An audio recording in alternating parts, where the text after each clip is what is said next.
All right, guys, welcome back to another episode of CoachSpiration. You are in for a treat today. A good friend of mine and something that I really look up to as a leader. He's going to share a little bit about what he does. He's got a great book that just came out. I've heard more about it than I've actually read, but he brought me a copy today, so I get to dive in. Mark Stevens is, I'm going to let you share your title with the FCA. Yeah. So I'm the Mid-Atlantic Region International Director. International Director. And so he oversees a lot. You said Southeast Asia? Southeast Asia. So I work with 250 staff in the Mid-Atlantic region, and we serve Southeast Asia, 11 countries over there with 65 staff over there. Yep. So I was sharing with Mark, the CoachSpiration series is designed to obviously inspire coaches who may be feeling burnt out, who maybe have lost a little bit of their passion or their why. Maybe you haven't received a lot of the praise and admiration lately, and so we want to reconnect you to your why, but then also share some practical tips, tools, techniques that you can take and apply to be able to connect better with your athletes, help them towards their goals, help them with their own health, mindset, well-being. And so all those things, I believe today during this episode, we're going to be able to cover those things.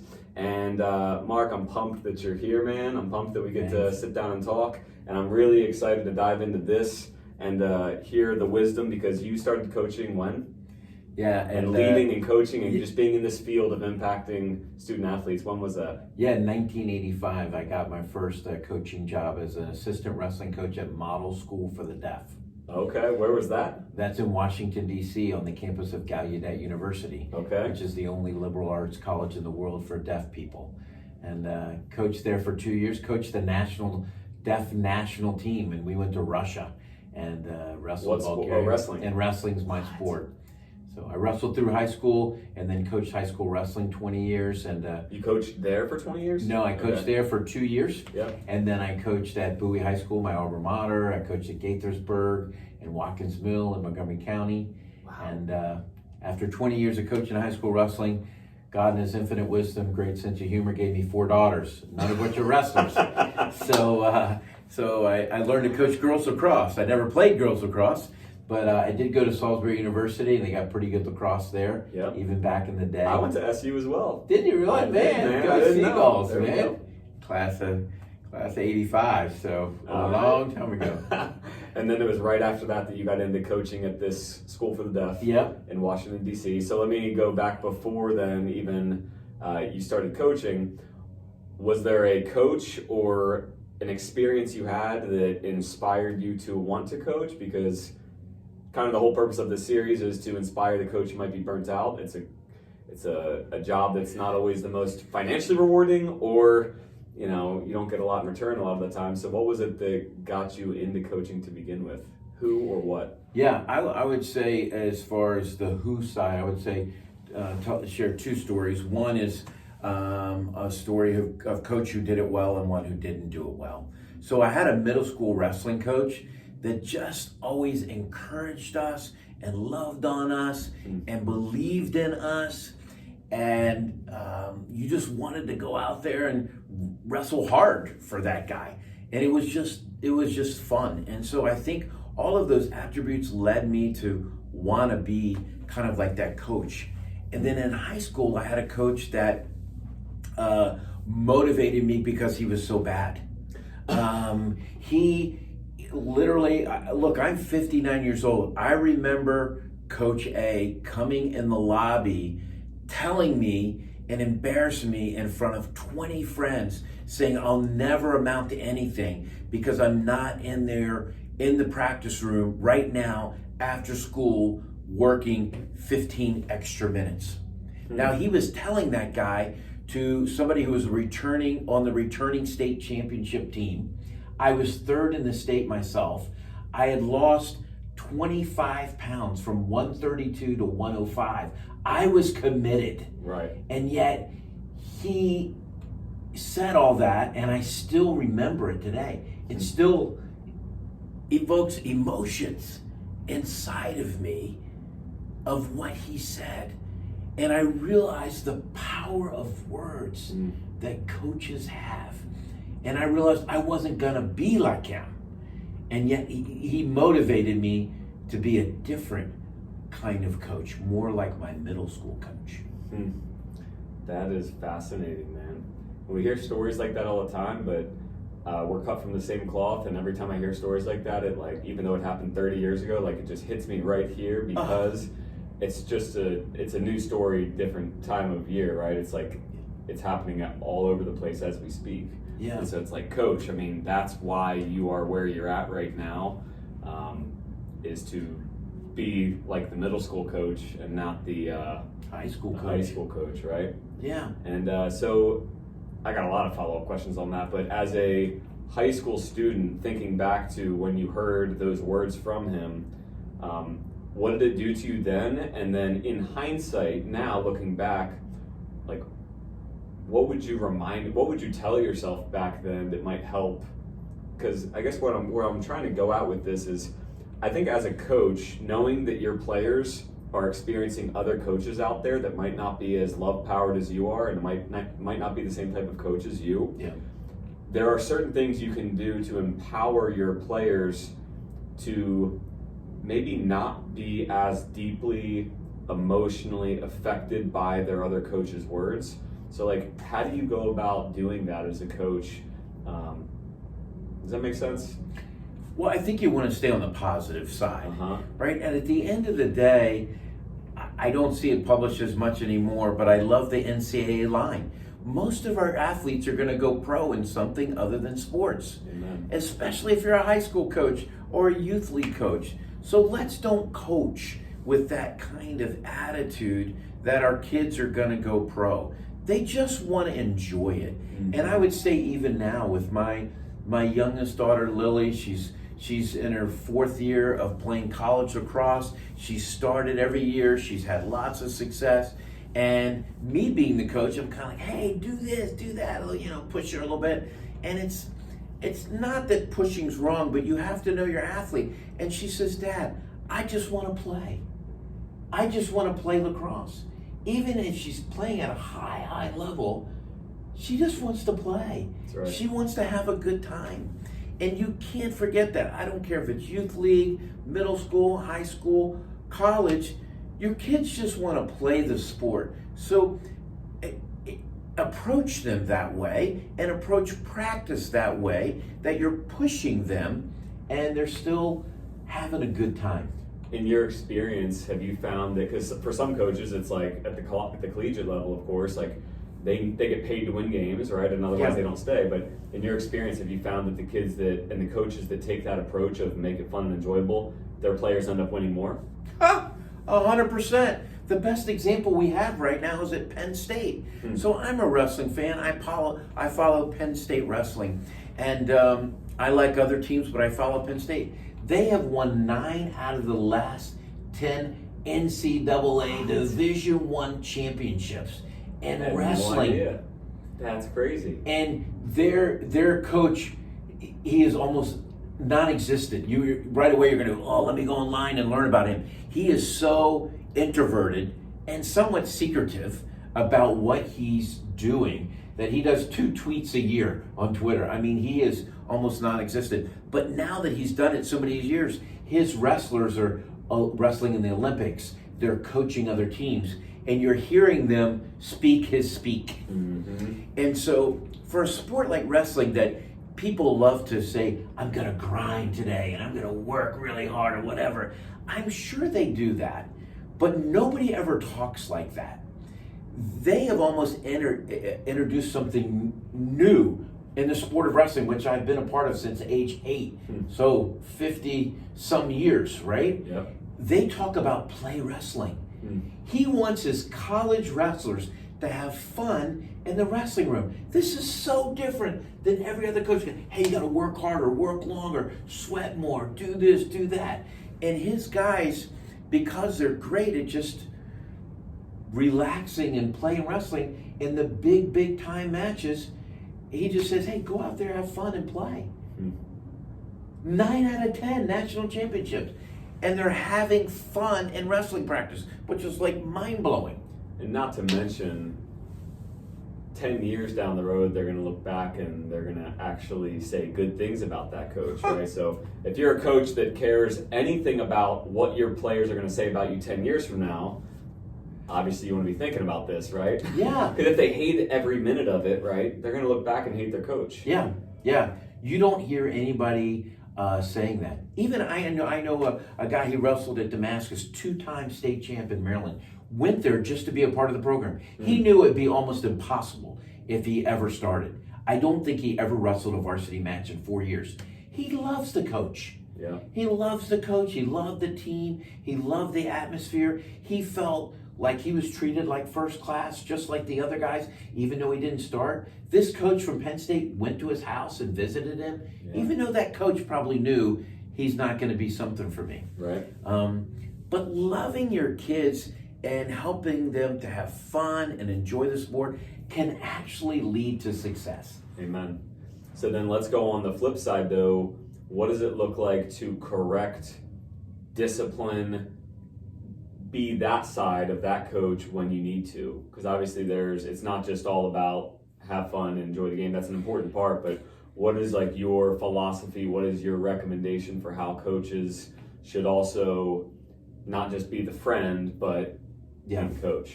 I think when you really love your athletes, there's less discipline because they want to do well for you. They don't want to embarrass you. They don't want to discipline you. There's something in their head and their heart that's really raised the bar of their expectation of their players. So I think there's really less of that to be done. But at the end of the day, there's always one or two on your team that are going to press you, even though you're loving them. Maybe they not feel love, or you're not connecting with them in some way. Yep. And so you're gonna have to discipline them. And it could be making them sit out. It could be having a stern conversation with them and reassessing and retelling them what the expectations are of the program here. That's good. So that reminds me of like, make sure the punishment matches the crime kind of deal. It's like the coach that, what do you say to the coach that, and maybe they don't know any better, right? So we're not attacking a coach here, but the coach that's like their response to their players having a bad game is always run them until they throw up. Yeah. What's your response to that? What's a better way to go about, quote, discipline, whatever we want to call it, punishment, discipline? So it's interesting. And Neil Turner, who just passed away, who was an iconic coach in the state of Pennsylvania, we talked about we've talked about that, and also being a three-dimensional coach, coaching the body, mind, and the heart of the athlete. When we want to punish our kids, for a lot of times we make them do something physical. They got to do suicides or whatever. And so we're going to punish you by making you do suicides or making you do toes and bows or a lot of push-ups. And yet, 30 minutes before that, we were asking you to do all of that anyways as exercise.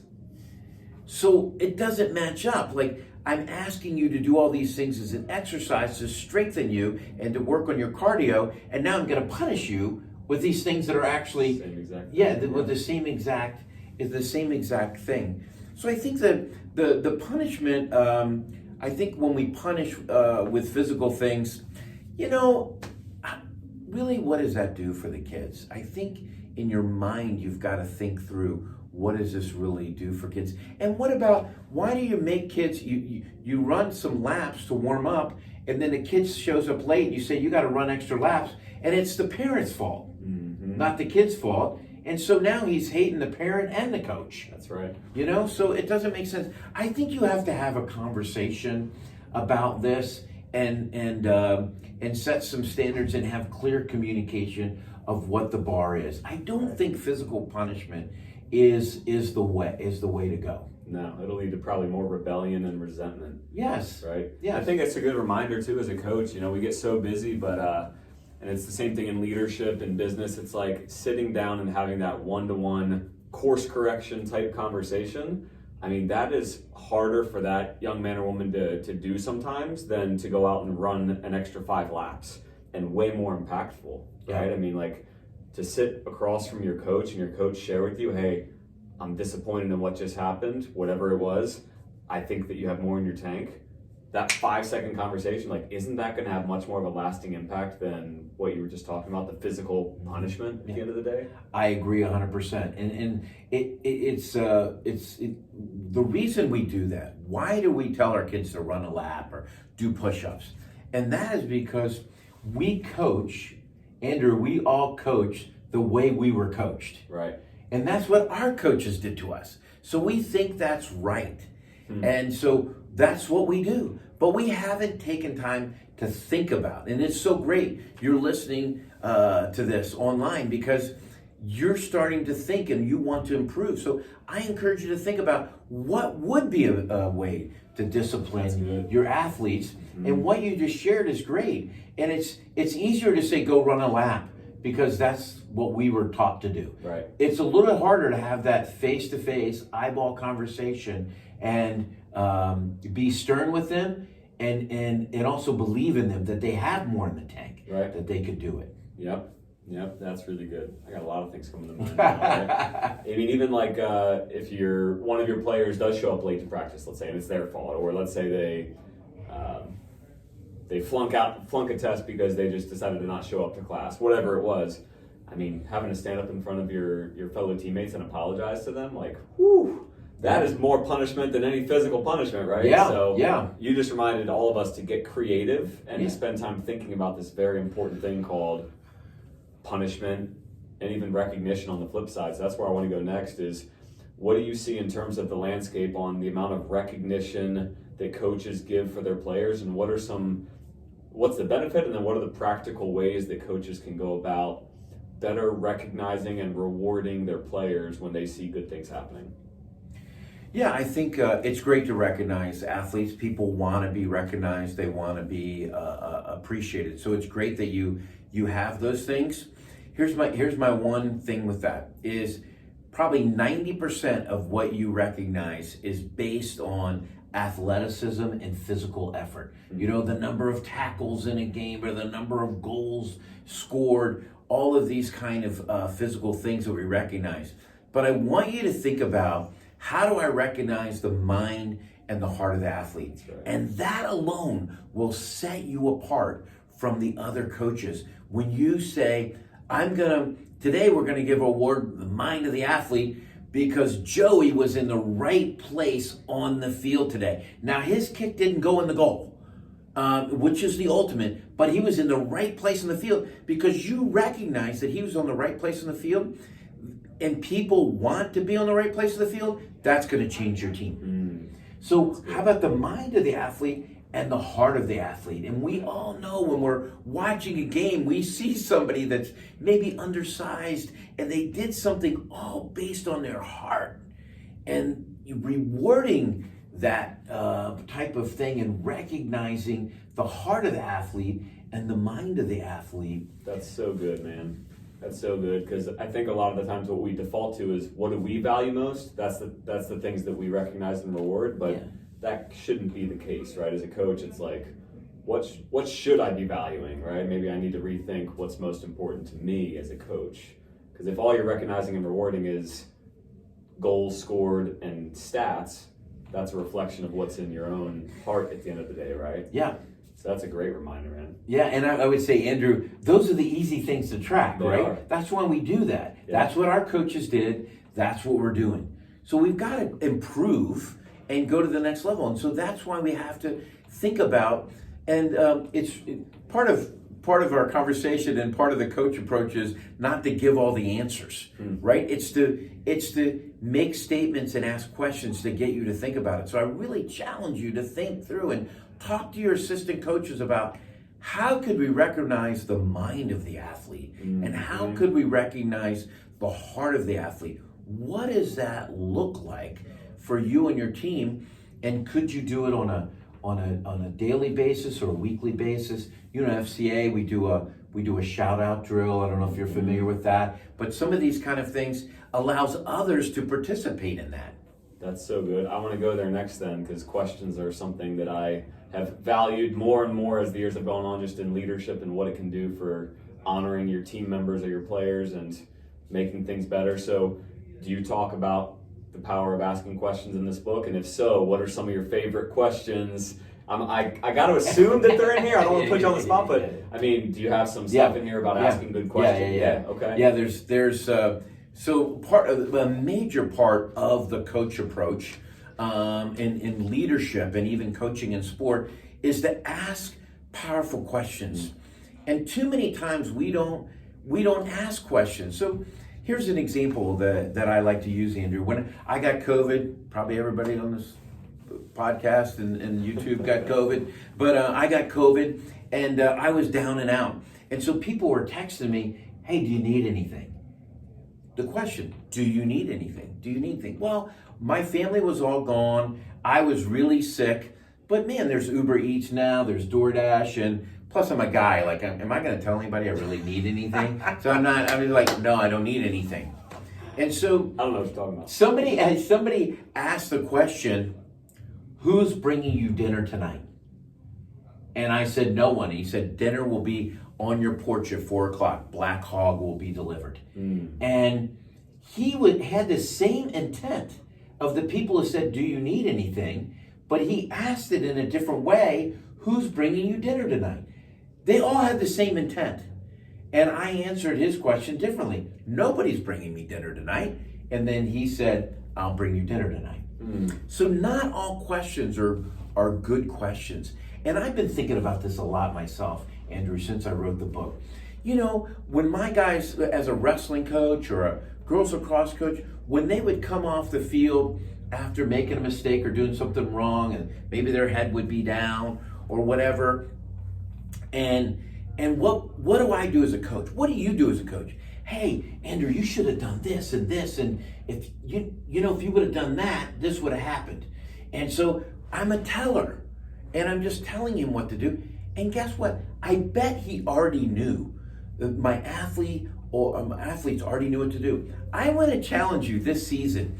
When your athlete comes off and you know that he should have done something differently and you want to correct him, I want you to ask him the question. And just to say, Andrew, what happened out there? What went on?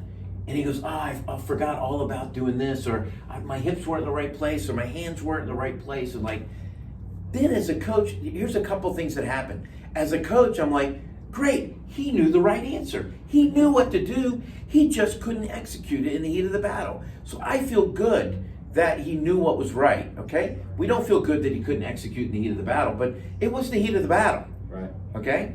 The second thing is that he feels good because he had the right answer, and I could affirm him and go, Andrew, you're exactly right. I'm so glad you knew the right answer, that your hips should have been here, or your hands should have been here. Yep. And what a totally different way of coaching versus telling him what went wrong, or worse, some of our coaches yelling at them and demeaning them in front of all their teammates, in front of all the fans. That's the worst thing we could do. Right. Man, that's good stuff. That's really good stuff. I'm getting fired up. I love man. it. I'm getting fired up. I'm getting inspire some coaches today. Let's go, man. Amen, brother. Amen. Let's go. Let's That's go. right. So, as a coach, okay, that's a way to ask questions to get them to get to the answer. When it comes to value, like again, going back to like showing your players what you value most and what you want them to do more of, how can coaches ask questions? Something I believe is that questions reveal values. Yes. So if a coach is asking the question to their players, hey, how many goals did you score last game? Well, that coach values scoring goals. Yeah. How can a coach ask better questions to reveal their values to get their players to do more of what they think they should do? Yeah. What questions can coaches be asking? That's a great question, and a great thing for all of us to think about. Number one, what is our values? Have we set some values with the team? And we don't need lots of values. I know my first year, and like I'm a rule keeper, so I had a lot of rules, And as a coach, I had all these rules and written out. We talked to them and everything like that.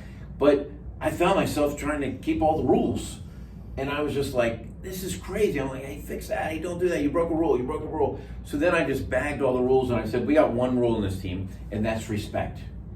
And doesn't respect kind of cover? Respect means what was one of my rules. Don't talk when I'm talking, or don't talk when one of your teammates is talking. That was a rule. But that's really respect, right? Show up on time. That's really respect. Be prepared when you come. That's really respect. So almost every rule I had fit under respect. So I really narrowed it down to one rule. Dude, this is good. Yeah. Like, what's your one word? Like, start with one word. If you're someone that overcomplicates things, like I typically do, like we used to have 11 core values at PFP until we decided like we need 5, right? Yeah. And even 5, like it could be summarized down into 1. Yeah. So man, what a valuable exercise to go through, and it gives such clarity to your team, to your organization even. Like that is clear focus for your players, right? Respect. Yeah. Does this fit into that lens or not? Yeah. And it gives them decision-making authority. Yeah. And I know in my early days, I value extra work. I do believe that when you work a little extra, where you run a little more, or you do a little more wall ball, that those repetitions are going to help you. So back to your question is one of the things I'd ask is what are you doing extra?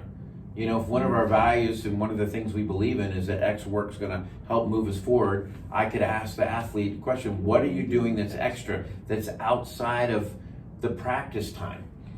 And so that's just one example. But I think each coach needs to think through, what are my values? And then what are some questions I could ask? And I really want to encourage you, there's so much to be said in doing this together with other people, because once you say something, Andrew, even now, you know, I'm saying something, you're going, oh man, and you're thinking about something, and then you're saying stuff to me, and I'm thinking, wow, that's great. Like this iron sharpening iron will get us better as coaches instead of being in our own little cocoon. That is so true, man. That is so true. Aren't you loving this? Good stuff. Seriously. In this book, as you were writing it, because I've written a book too, what was your favorite chapter that you wrote? I would say now that I've been out and I've been talking a lot about my book, and that's on the chapter on listening.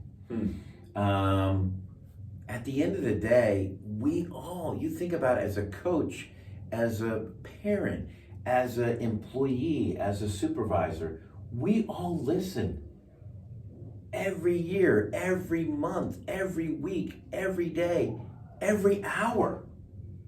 We have to listen. But the less than 2% of all Americans have had more than 5 hours of training on listening.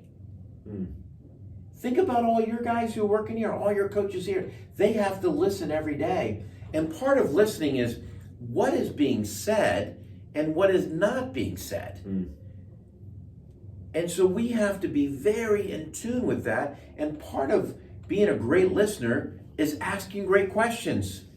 That shows that we've been listening well. That's right. And so that chapter on listening was great. And every time I've gone somewhere and spoken about the book, I speak about listening, and everybody kind of nods their head like, I need to be a better listener. I talk about being a champion listener and some of the things that I just shared, and other things about being what would it be for me to be a champion listener? Believe me, I'm not even top 8 All-American champion listener. My wife and 4 daughters would tell you that. But I want to be. I want to be. I'm reading a book right now called How to Listen. Now you think like, what? How to listen? But it's growing me. It's growing me in the area of listening. What do you think makes it so challenging for people to get to that place, though? Because even what we were talking about before about being a teller, like, I don't know if it's everybody, but like that was deeply ingrained in me, right? Like, like all my leadership style and everything was like, I got good answers. I got great advice for people, and so, but now I see the power in questions so much more. It takes longer, of course, and you can't control it as much, but like I see so much more value in it. So it's like, where does that come from, right? Like just this innate thing in us that's like wants to talk more than listen. Yeah. And then how do you make that shift into being a better question asker? Yeah. So where does it come from? We all feel good to tell people.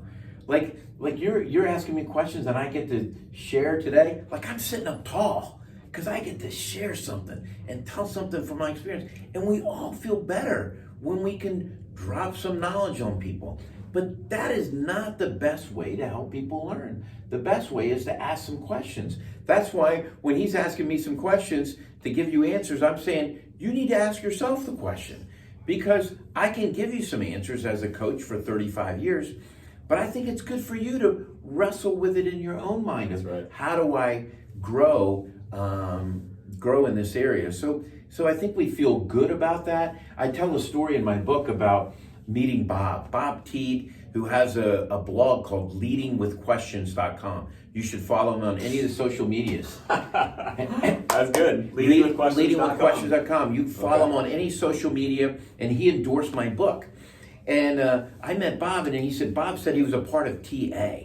And I'm like, what is TA?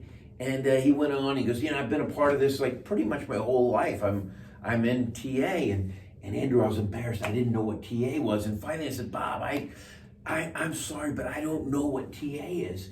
And he goes, have you heard of AA? Like Alcoholics Anonymous? He goes, yeah, I'm a part of TA. And he paused, and I'm thinking, but I don't know what is TA? And he said, I'm a part of Tellers Anonymous. I'm a recovering teller. I've been a great teller my whole life, and I'm trying to recover from being a teller to being a question asker and a great listener.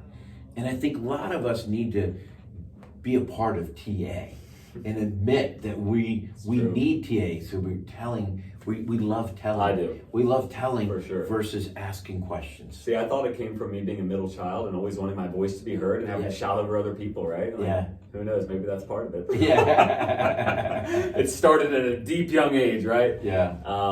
Yeah, man, that's so valuable. You said it was leadingwithquestions.com. Yeah. Bob Teague. Bob Teed. Yep. Teed. T-E-I-D-E. Okay. He's endorsed my book. And so that's a great place to grow as far as asking questions. And if you want to grow in listening, I'm listening to a podcast called Deep Listening by Oscar Trimboli, who's actually Australian.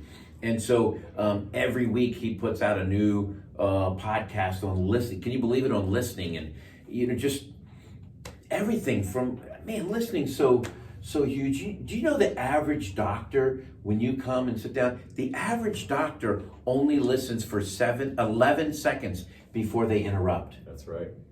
Now, I don't know about you, but I want my doctor to listen till I'm finished. Whole thing. That's right. Hear the whole story. Hey, and by the way, if you're falling asleep on this part, you definitely need TA. That's the point. Yeah. Okay, so keep going with the doctor. So. Yeah, I think as coaches, we probably interrupt our people before our athletes, before they finish sharing, or maybe we interrupt our employees or our family because we know where it's going. But don't assume you know where it's going. And so hold back, be patient, and allow them to share everything, and they'll feel better that they've shared everything, and you'll feel better if you really value listening, that you've embraced everything they've said. Have you studied any of David Marquette's work, Turn the Ship Around, or Red Language, Blue Language? I haven't. You would love it, because the whole concept of turn the ship around, like if you want to change the culture of your team or of your organization, turning the ship around does take a long time if you do it right, because you can't just grab the reins and say, sorry guys, this is where we're headed. It's like you have to lead through questions, you have to get people's buy-in, and we've got a guy here on our team, Joe, who has just changed our organization for the better because he's so good at this, and I was so not. Wow. And he's so good at asking these questions, and I would get frustrated because I'm like, it's taking too long, right? Change is taking too long, but it's like, well, do you want it to be permanent change, or do you want it to be a fast change? Because fast change can happen through a teller. Yeah. You can make your players do whatever you want them to do, but man, as far as a cultural shift, that's way more powerful through this. So, dude, thank you for that. That's a huge blessing for everyone to hear and for me to hear. What is your, as we wrap up, what is your hope or prayer for this book, for the impact of this book? What do you ultimately, what do you feel called to with this book, and then what do you hope it accomplishes?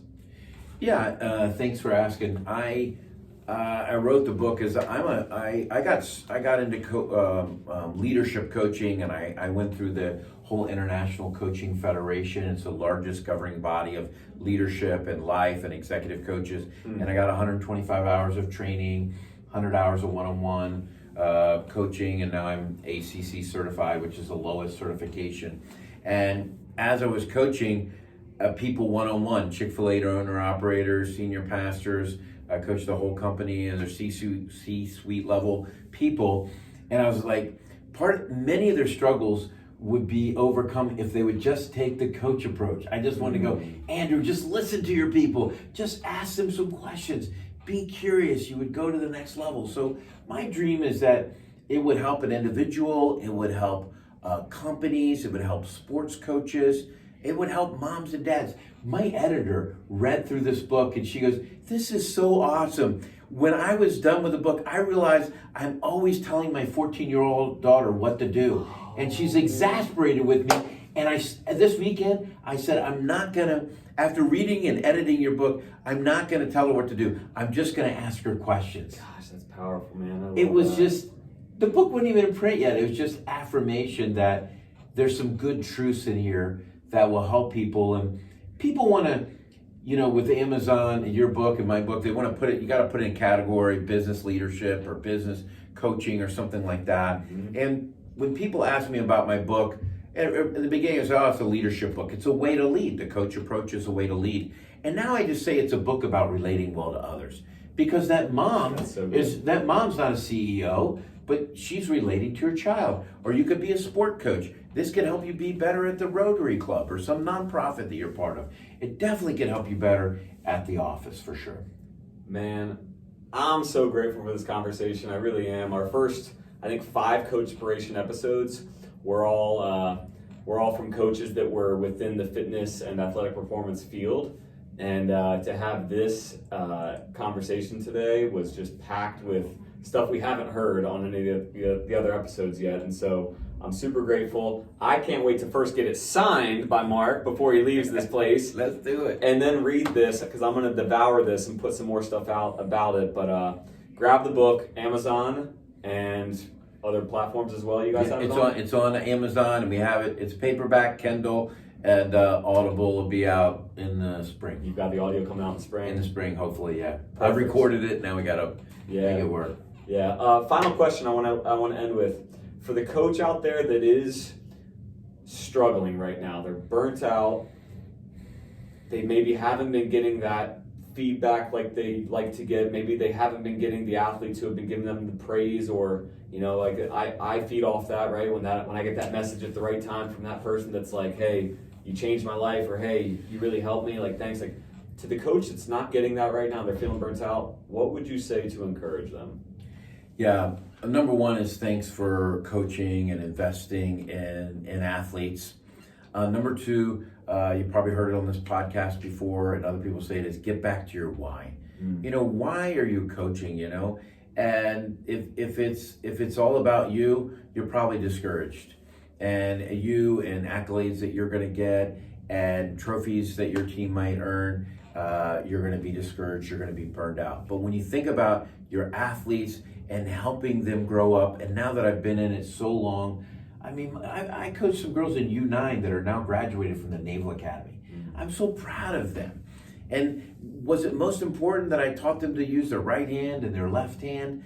That was a part of the journey. But really developing them as people is really what's most important. So just get back to your why. For me, it's really developing leaders, developing people, helping them grow, and realizing that they're going to go pro in something other than sport. And so if your record is 3-12 and you didn't have all the wins that you wanted, just remember your why. That's good stuff. What's the best way for people to get in touch with you if they want to follow up? Yeah, I have a website, CoachMarkStevens.com. And Stevens PH? PH, yes. You're about Stevens to say that. is spelled with a PH, so CoachMarkStevens.com. There it is. Yeah. If you're visual like me, there it is. Yeah. And you can reach out to me there, and I'd love to have a one-on-one conversation or talk about coaching, or come to your nonprofit, work with your coaches, come to your business and work with people. There's several businesses I'm talking to and stuff. I'd love to help them out. Good stuff. Well, Coach, I hope this was a blessing to you like it was to me today. Keep doing what you're doing. Don't give up. Never quit. Keep serving. Keep giving. We'll see you guys on the next episode of the CoachSpiration series. Peace.